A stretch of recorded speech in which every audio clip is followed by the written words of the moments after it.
आदरणीय मेरे प्रिय दोस्तों और भक्तों, हम पापों का प्रायश्चित किस प्रकार कर सकते हैं, उस प्रायश्चित का वर्णन क्या है। और दोस्तों, ये श्री धर्मराज जी हमें बता रहे हैं।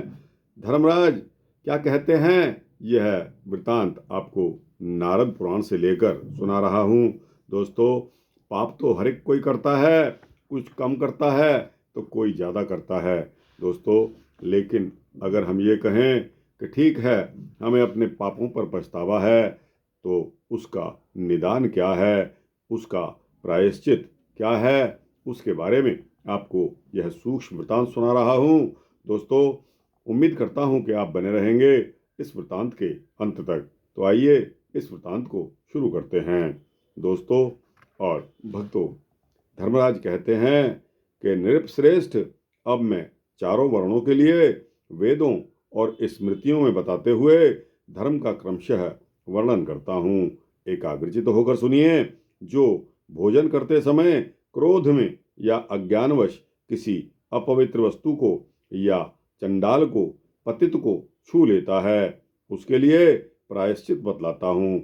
वह क्रमानुसार अर्थात अपवित्र वस्तु के स्पर्श करने पर 3 रात और चांडाल या पतित का स्पर्श करने पर 6 रात तक पंचगव्य से तीनों समय स्नान करे तो शुद्ध होता है। यदि कदाचित भोजन करते समय ब्राह्मण के गुदा से मल स्त्राव हो जाए या झूठे मुंह या अपवित्र रहने पर ऐसी बात हो जाए तो उसकी शुद्धि का उपाय बतलाता हूँ। पहले वह ब्राह्मण शौच जाकर जल से पवित्र हो, अर्थात शौच जाकर जल से हाथ पैरों को शुद्धि करके कुल्ला और स्नान करे। तदनंतर दिन रात उपवास करके पंचगव्य पीने से शुद्ध होता है।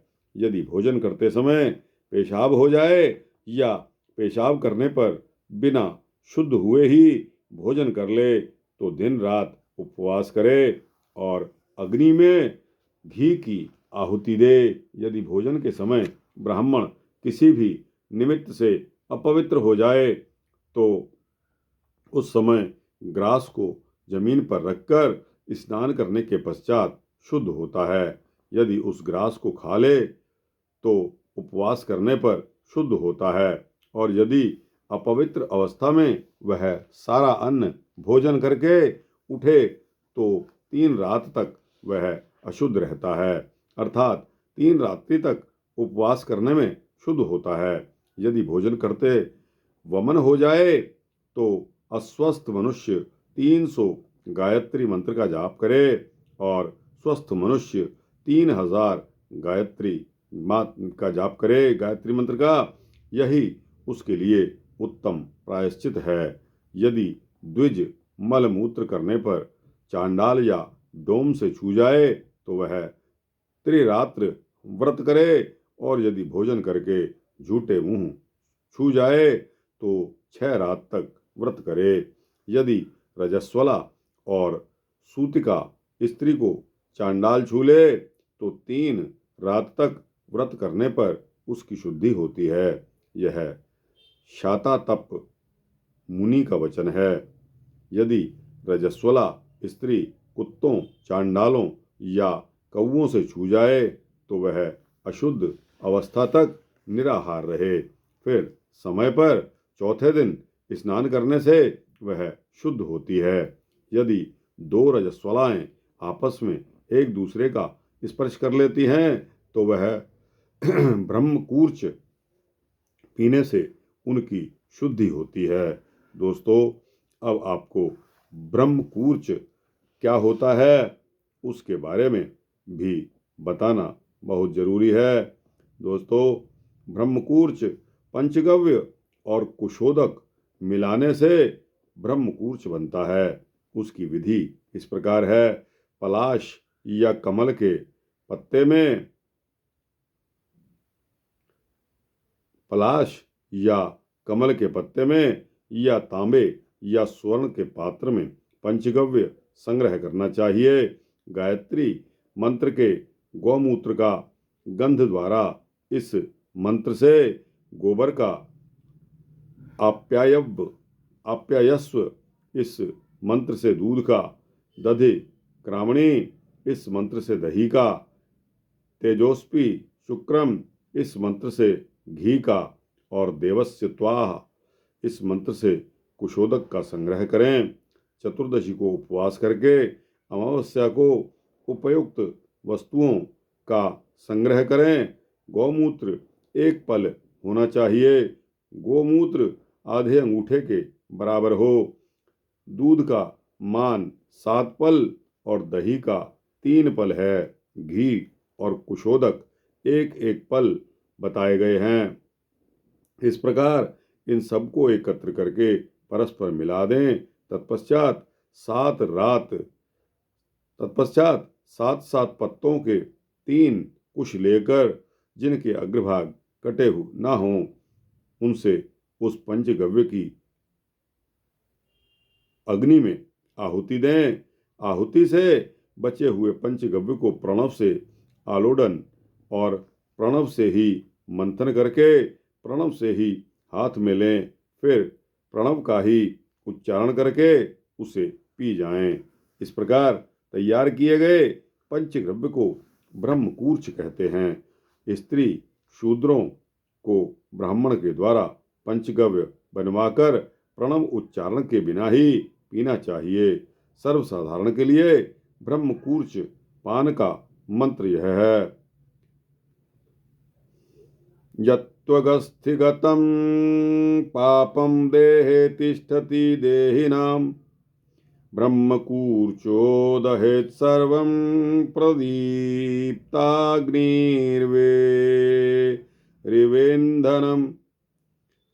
यत्त्वगस्थिगतं पापं देहे तिष्ठति देहिनां, ब्रह्मकूचो दहेत् सर्वं प्रदीप्ताग्निरिवेन्धनम्। दोस्तों और भक्तों, ऊपर से भी ब्रह्मकूच द्वारा उन्हें स्नान कराना चाहिए। जो झूठे से छू जाने पर तुरंत स्नान नहीं कर लेता, उसके लिए भी यही प्रायश्चित है। ऋतु काल में मैथुन करने वाले पुरुष को गर्भाधान होने की आशंका से स्नान करने का विधान है। बिना ऋतु के स्त्री संगम करने पर मल मूत्र की ही भांति शुद्धि मानी गई है, अर्थात हाथ मुंह आदि धोकर कुल्ला करना चाहिए।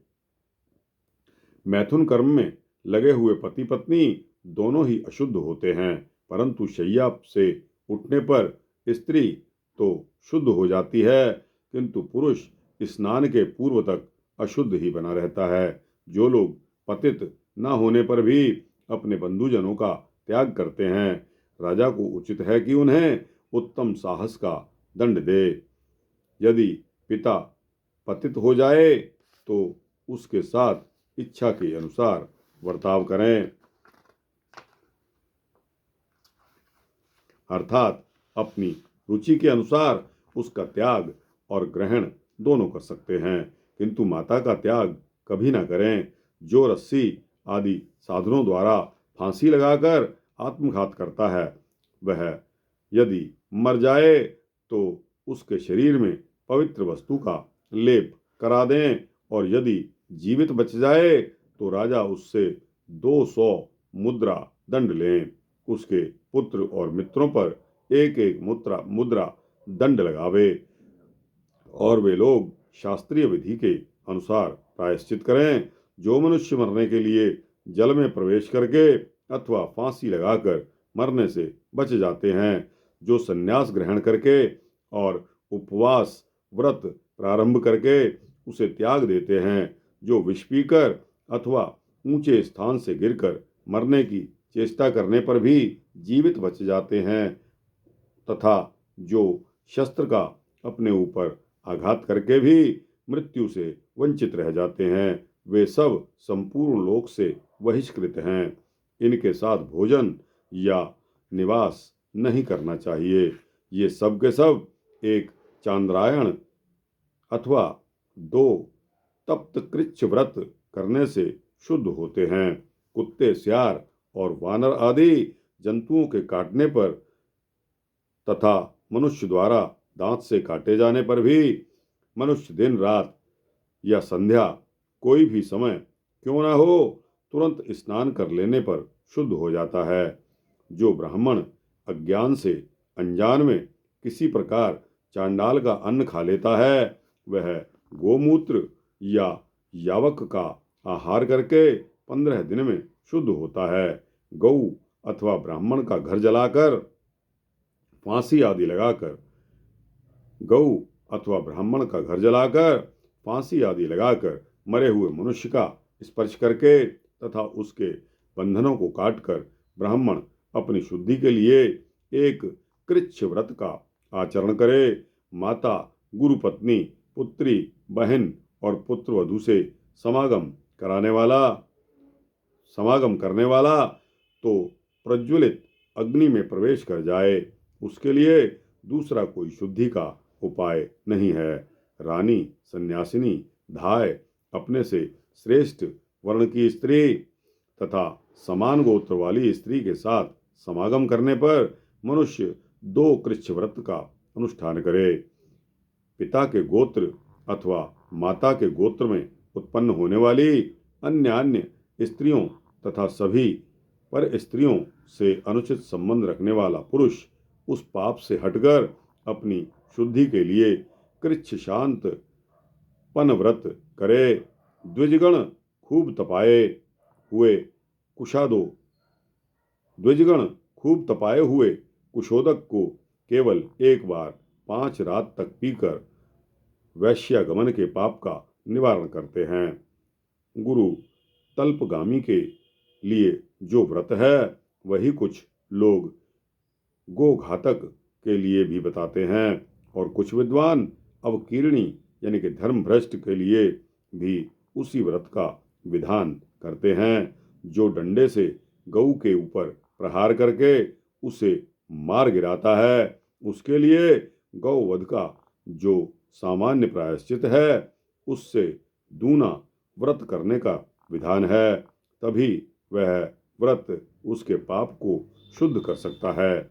गऊ को हाँकने के लिए अंगूठे के बराबर मोटी बांह के बराबर बड़ी पल्लवयुक्त और गीली पतली डाल का डंडा उचित बताया गया है। यदि गऊओं के मारने पर उनका गर्भ भी हो और वह मर जाए तो उनके लिए पृथक पृथक एक एक कृच्छ व्रत करें।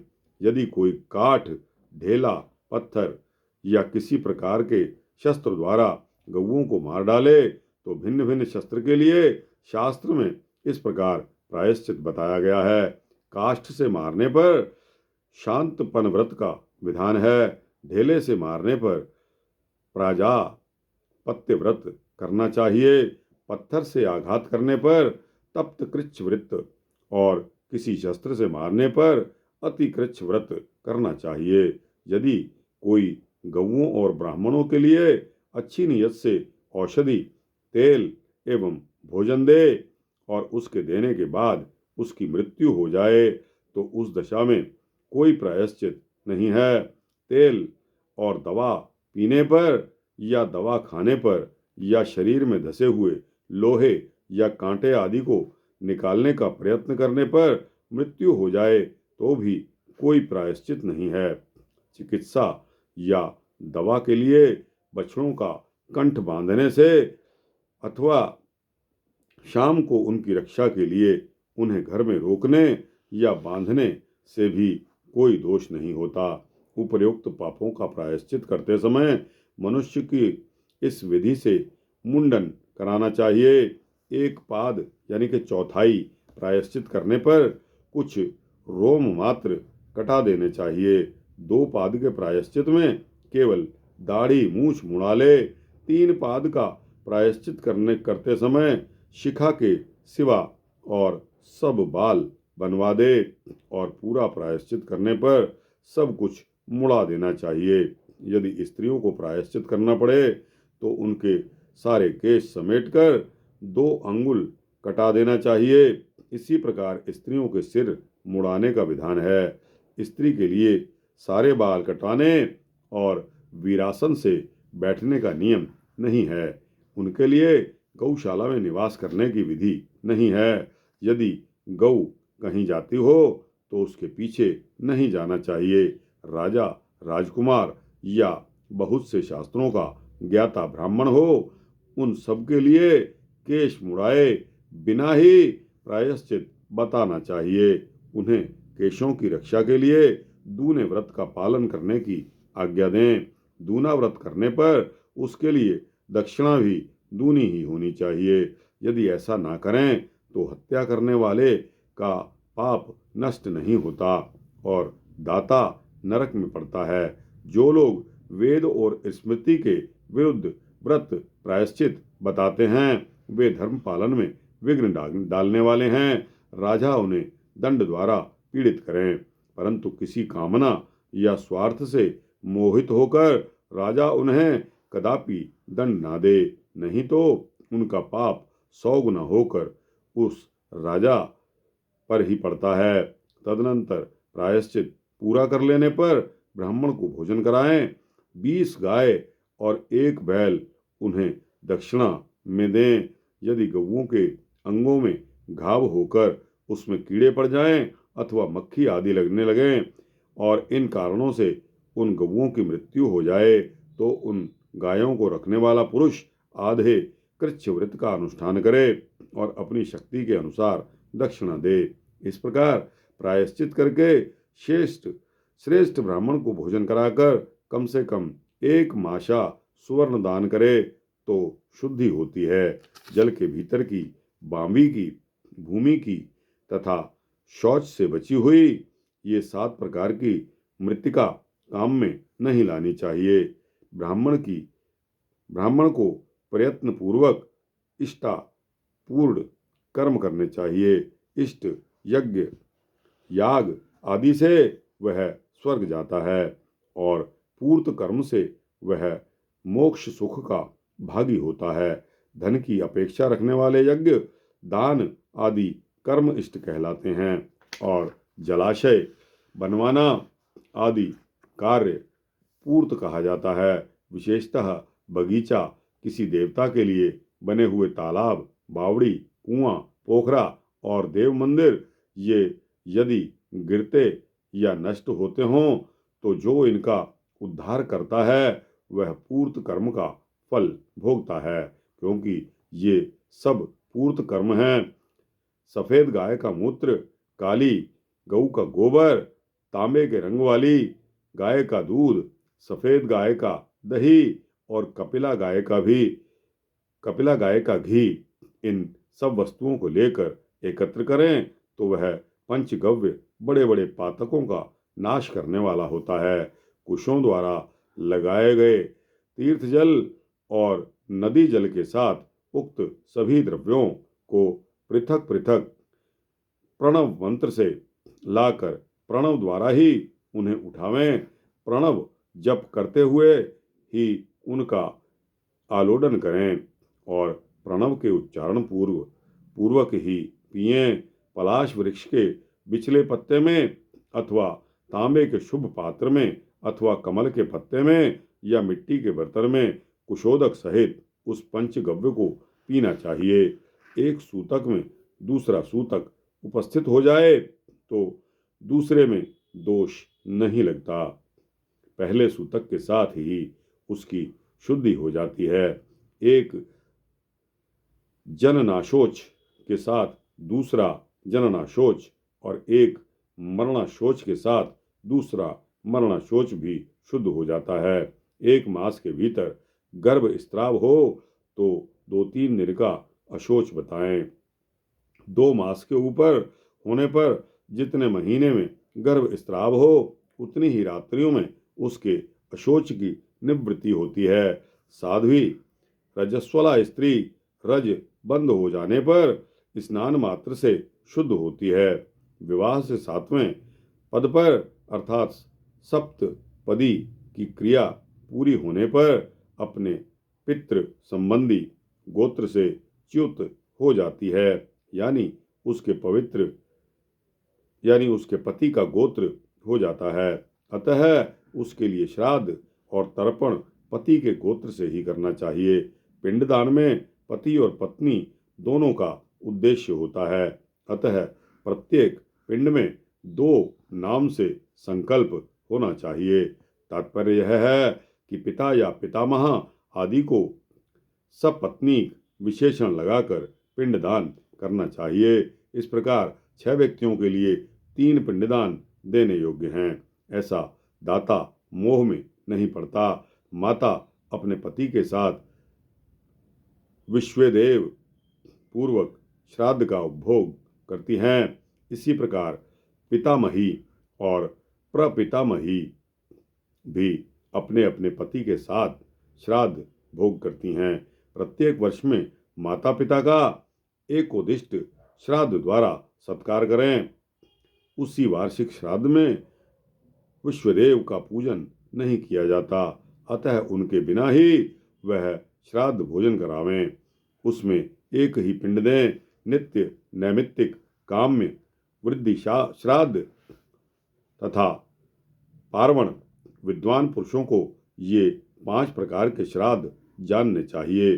ग्रहण, संक्रांति, पूर्णिमा या अमावस्या, पर्व, उत्सव काल तथा महालय के अवसर पर मनुष्य 3 पिंड दे और मृत्यु तिथि को एक ही पिंड दे। जिस कन्या का विवाह नहीं हुआ है वह पिंड गोत्र और सूतक के विषय में पिता के गोत्र से पृथक नहीं है।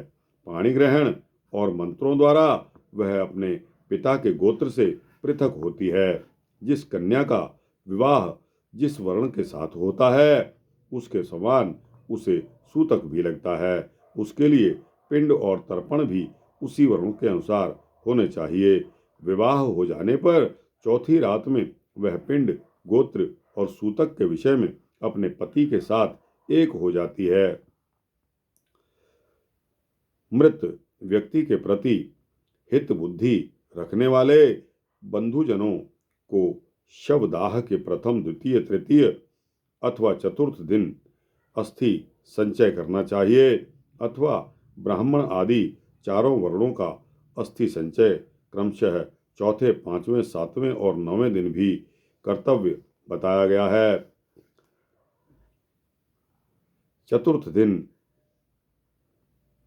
ब्राह्मण आदि का चारों वर्णों का अस्थि संचय क्रमशः चौथे, 5वें, 7वें और 9वें दिन भी कर्तव्य बताया गया है। जिस मृत व्यक्ति के लिए 11वें दिन वृषोत्सर्ग किया जाता है वह प्रेत लोक से मुक्त और स्वर्ग लोक में प्रतिष्ठित होता है।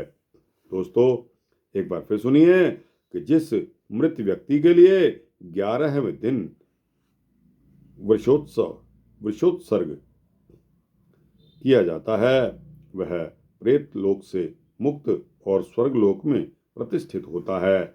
नाभि के बराबर जल में खड़ा होकर मन ही मन यह चिंतन करें कि मेरे पितृ आएं और यह जलांजलि ग्रहण करें। दोनों हाथों को संयुक्त करके जल से पूर्ण करें और गोश्रृंग मात्र जल उठाकर उसे पुनः जल में डाल दें। जल में दक्षिण की ओर मुंह करके खड़ा होकर आकाश में जल गिराना चाहिए, क्योंकि पितरों का स्थान आकाश और दिशा दक्षिण है। देवता आप जल कहे गए हैं और पितरों का नाम भी आप है। आप अतः पितरों के हित की इच्छा रखने वाला पुरुष अपने लिए जल में ही जल दे जो दिन में सूर्य की किरणों से तपता है, रात में नक्षत्रों के तेज तथा वायु का स्पर्श पाता है और दोनों संध्याओं के समय भी उक्त दोनों वस्तुओं का संपर्क लाभ करता है। वह जल सदा पवित्र माना गया है जो अपने स्वाभाविक रूप में हो, जिसमें किसी अपवित्र वस्तु का मेल न हुआ हो। वह जल सदा पवित्र है। ऐसा जल किसी भी पात्र में या पृथ्वी पर सदा शुद्ध माना गया है। देवताओं और पितरों के लिए जल में ही जलांजलि दें, और जो बिना संस्कार के ही मरे हैं उनके लिए विद्वान पुरुष भूमि पर जलांजलि दें। श्राद्ध और होम के समय एक हाथ से पिंड एवं आहुति दें, किंतु तर्पण में दोनों हाथों से जल देना चाहिए। यह शास्त्रों द्वारा निश्चित धर्म है। तो दोस्तों, धर्मराज के द्वारा बताए गए प्रायश्चित किस किस प्रकार के आपको पता लगे। दोस्तों, आप इस वृतांत को यहाँ कंप्लीट होता है, संपूर्ण होता है। यह आपको कैसा लगा? अच्छा लगा हो तो इसको लाइक और शेयर करते हुए अपने अन्य दोस्तों को भेजें। दोस्तों, कमेंट सेक्शन में अपने राय जरूर दें और इस चैनल को सब्सक्राइब कर देंगे तो आपको इसी तरह के सूक्ष्म भक्ति वृतांत सबसे पहले मिलेंगे। जय श्री धर्मराज की जय। श्री हरि।